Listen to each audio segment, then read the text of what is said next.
இன்னைக்கு என்ன சமைக்க போறீங்க தெரிஞ்சிச்சுன்னா அதை மட்டும் சொல்லுங்கக்கா. இப்போ வந்து நான் தோசை தான் சுட போகிறேன். தோசை மாவு ஆல்ரெடி இருக்குது. அதில் வந்து இதை அரைச்சி போட்டு செய்யலான்ட்டு இருக்கேன். இதோ செஞ்சு காட்டுறேன். ரொம்ப கஷ்டமான டிஷ் இல்லை, ஸ்டார்ட் பண்ணுங்க.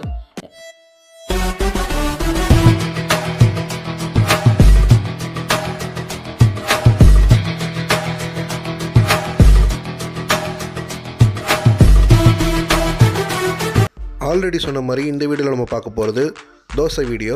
தோசை அம்மா தோசை, அம்மா சுட்ட பச்சை தோசை. வாங்க வீடியோக்குள்ள போகலாம். வந்து முடக்கத்தான் கீரை, கை கால் வலிக்கு இதுக்கெல்லாம் இந்த இது சாப்பிட்டா ரொம்ப நல்லது. வந்து தோசை மாவில் இது பண்ணி அரைச்சி கலந்து சாப்பிட்லாம்.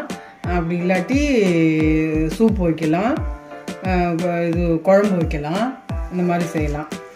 இப்போ வந்து நான் தோசை தான் சுட போகிறேன். தோசை மாவு ஆல்ரெடி இருக்குது. அதில் வந்து இதை அரைச்சி போட்டு செய்யலான்ட்டு இருக்கேன். இதோ செஞ்சு காட்டுறேன். மிக்ஸி ஜாரில் வந்து இதை போட்டுக்கலாம். நல்லா ஆல்ரெடி முன்னாடியே ஒரு 4-5 தடவை அலசிட்டேன். ஏன்னா ஏதோ தூசி இதெல்லாம் இருக்கும்.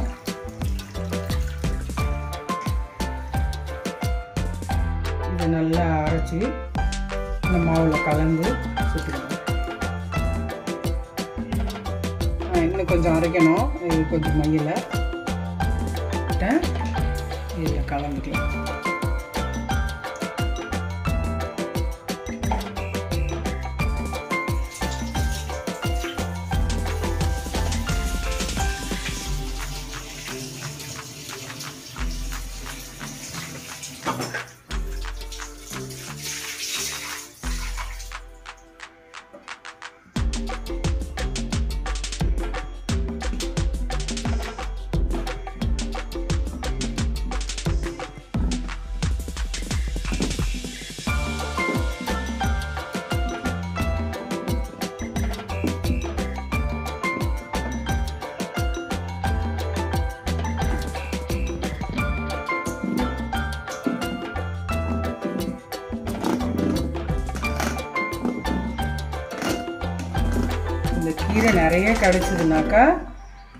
இந்த கீரை நிறைய கிடச்சிதுனாக்கா உளுந்து கம்மியாக போட்டு அரைச்சி கூட நம்ம எல்லாம் தோசை மாவு கணக்காக இந்த வெந்தயம் இதெல்லாம் நிறையா போட்டு அரைச்சி தான் நல்லாயிருக்கும்.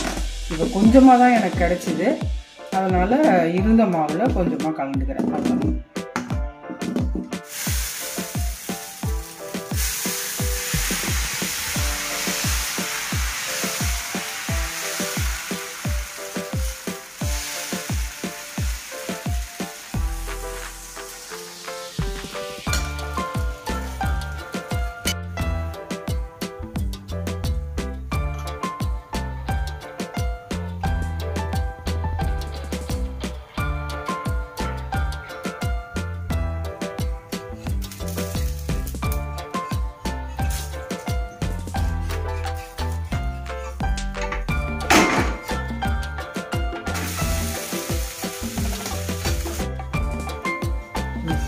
ரெடி ஆயிடுச்சு.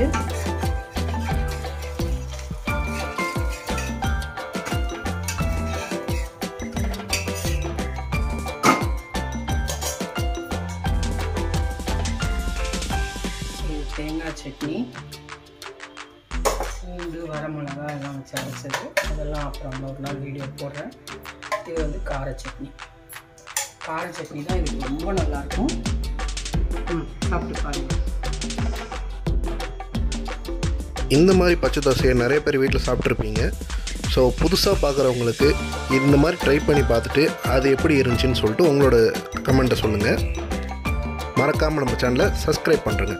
Thank you viewers.